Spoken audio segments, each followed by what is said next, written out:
All right, guys. Good morning. Good morning. Welcome aboard to the morning note. It is Thursday. My God, I keep feeling like it's Wednesday, but we had a short week. It is Thursday, February 23rd, 2023.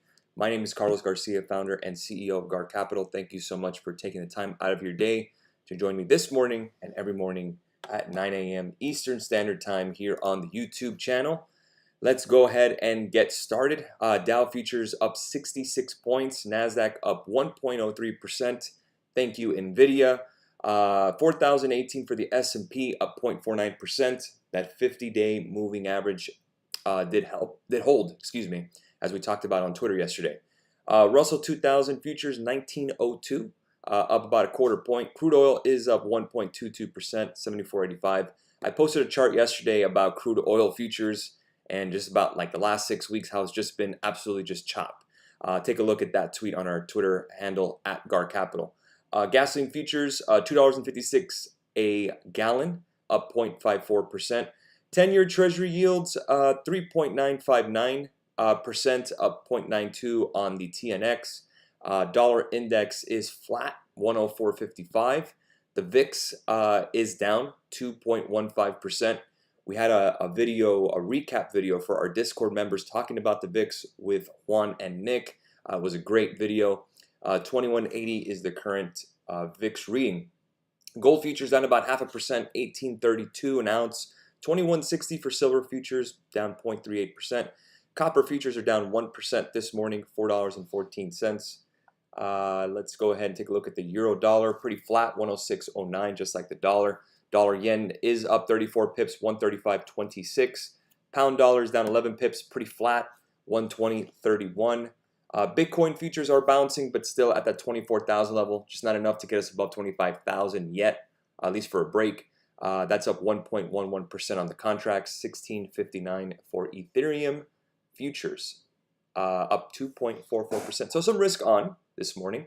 And really the big reason, of course, is NVIDIA. They had their earnings beat on the top and bottom line. I did not trade NVIDIA before earnings. That's a little wild for me.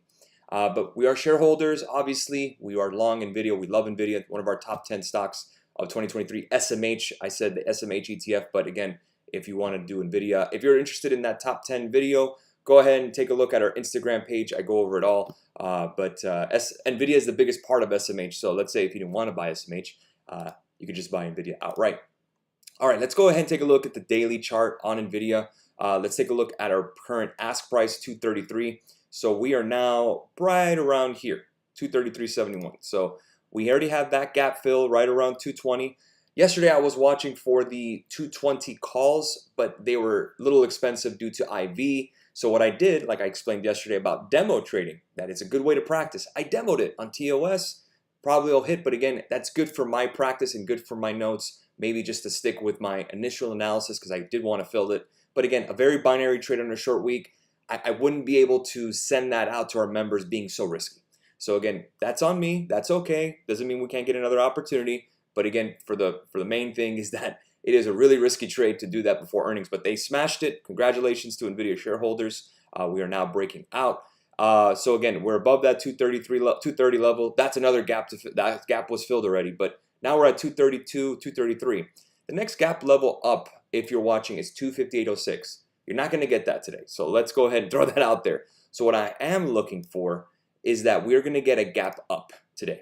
So again, based on when we open, which is in about 27 minutes, should be, let's call it right around here. So we'll have a gap to fill this side.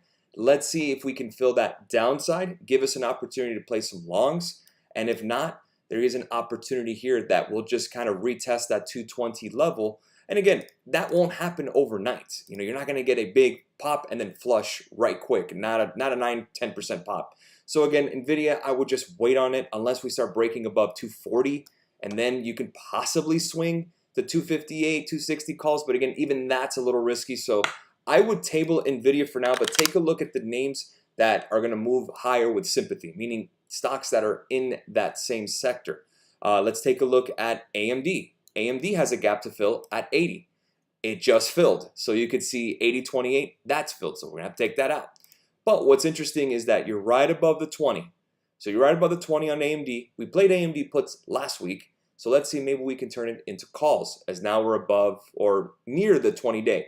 So I want to get above the 20-day moving average around 80.80 on AMD before I play any calls, maybe possibly up to 85. But I'd rather look at AMD than NVIDIA itself. If we take a look at the SMH, which is the semiconductor ETF, now trading at 242.18, that gets you to right around this area here. You're still below that 20 moving average. So again, I wouldn't take a look at SMH, but AMD would probably be the better one above NVIDIA, because at least with NVIDIA, there isn't much edge unless you caught it ahead of time. There is no technical setup where, yes, you can get continuation, but what's the target? That's really the problem. So I wouldn't chase NVIDIA here, but I'd keep an eye on AMD instead. Again, obviously in the same sector. So that was NVIDIA today. Let's go and take a look at QQQ. That's something else I'm watching. We talked about that on the recap. QQQ here, we're trading now at 297.38. I had an alert above 296.76. That was the previous previous resistance of that double top. Then we broke above it. We fell. Now we're above that resistance again. So we're taking a look at this gap fill around 303.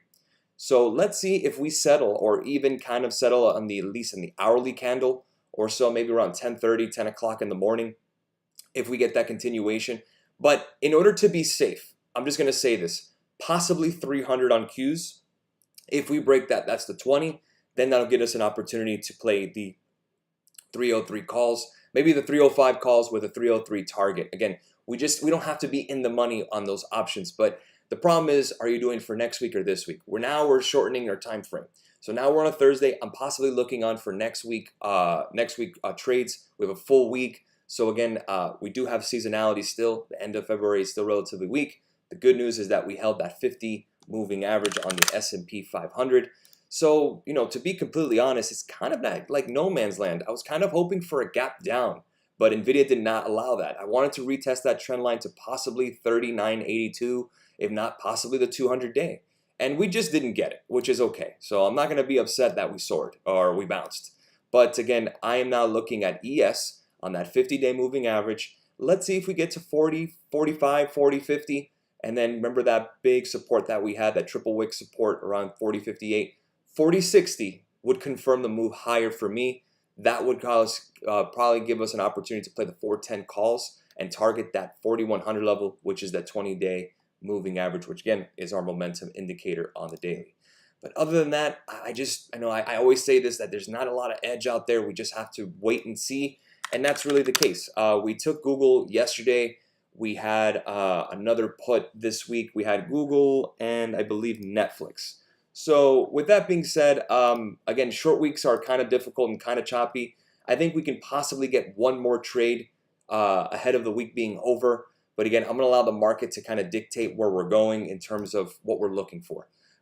So again, just because we have NVIDIA up today doesn't mean we can't retest that 50-day moving average, maybe retest 4,000. That is definitely possible. We had GDP numbers come in, that missed on preliminary readings. We had on unemployment claims, that was less than expected. Claims are at a point now that the lowest level in 4 weeks. So that's where we are currently, and we're just going to have to wait around and see what the opportunities come from. But we're not going to rush into anything. So just be very vigilant on what to expect. NVIDIA holds up, that'd be great. I wouldn't be surprised if we kind of recheck maybe here right around 225.90 or so. Kind of check back a little bit, maybe some sellers of those calls, maybe some sellers of stock that are trying to take some profits from that earnings report. We'll see exactly. And the dollar, as we know, is moving higher. But in terms of the resistance, right at 104.99. If 105 breaks, I think we'll retest that 50-day and maybe give us a chance to take a look at that trend line on S&P 500 futures. Good morning, Carlos. This is from Zoom Balloon. Good morning. I swung SPY 409 calls at the close yesterday. They don't expire until next Thursday, the 28th. What would be a good time to exit? Let's go and take a look at SPY. He has the 409s. I don't know exactly. You bought it yesterday, so I don't know exactly what the ask was there. There is a gap to fill in the 1 hour at 407. I think if you get to around 403, that's a really good target. That's your 100-day moving average. So I'd hold a little bit, see if you can get a little more juice out of NVIDIA to boost SPY higher as we're boosting above the 50. But again, you are swinging this SPY call for next week. So again, 403 would not be a bad target for me. That'd probably be the first level of resistance on SPY. But there is a gap to fill at 407, so don't be surprised you get to 407. What you can do is at 403 you take it, you leave a runner, let it ride to 407. That'd probably be the best bet. 403 on a SPY would probably be around 440, 45 on S&P 500 futures. That's about 20 handles from where we are. Gives you guys a couple of days to get there. Good morning. Some levels for euro dollar. Hey, some Forex. Great. That's been a while. Let's take a look at euro dollar. Okay, we're gonna go bring up the daily chart on the euro dollar, and you could see that trend line just like the S&P. We broke above that. Taking a look at euro dollar, next level of support is right around 105.35. So again, we're gonna keep an eye on that dollar, as we know 105 being resistance. Right now, if you are looking at the euro dollar, looking at the chart, excuse me, you're looking at some more downside action, possibly down to 104.29. But that's really based on the US dollar. If you're looking for some upward momentum, you have to get above the 20, which is right around 107.43. So again, you're actually more right in the middle of kind of where we need to be in terms of euro dollar. You don't have any edge here. So again, I would just keep an eye on the Dixie, the dollar index. If it breaks above 105, then the euro dollar is going to sink further, and then it would probably test that trend line. So that'd be a nice short if we get to above 105 on the dollar. Keep an eye on that trend line. Again, let me go ahead and show that to you one more time. That's on the daily chart. If the dollar breaks above 105, you're going to get to right around here, 104.23. That's a possible move of around 180 pips. So again, you want to slide your stop as you go in the green. So, but again, I wouldn't get into it yet. I'd wait for 105 on the dollar, see if that breaks, and then I'd be long dollar versus the euro, meaning euro dollar short. So keep that in mind. Thank you for the question, Alex. Appreciate it. So that's where we are this morning. I wish it was a little more exciting, but it's not. Again, still kind of some choppy action. We're getting a little bit of a bounce here, even with the data that came in. NVDA looking very, very nice, obviously. So again, Thursday, we're going to take it pretty chill, take it step by step. We want to make it a good day. I want to get at least possibly one more trade this week. So that'll get us a 3 out of 4 for signals. The Apple trade that we had from last week obviously counts for this week, so that's the loss.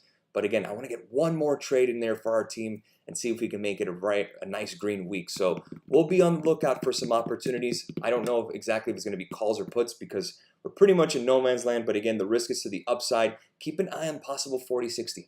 40.60 on ES, which is right here. 40.58, that's that support that we had that we broke. Maybe a retest of that support. I'll keep an eye on it. And if that works out, then definitely Zoom Balloons SPY calls are going to work out. So I'm rooting for you.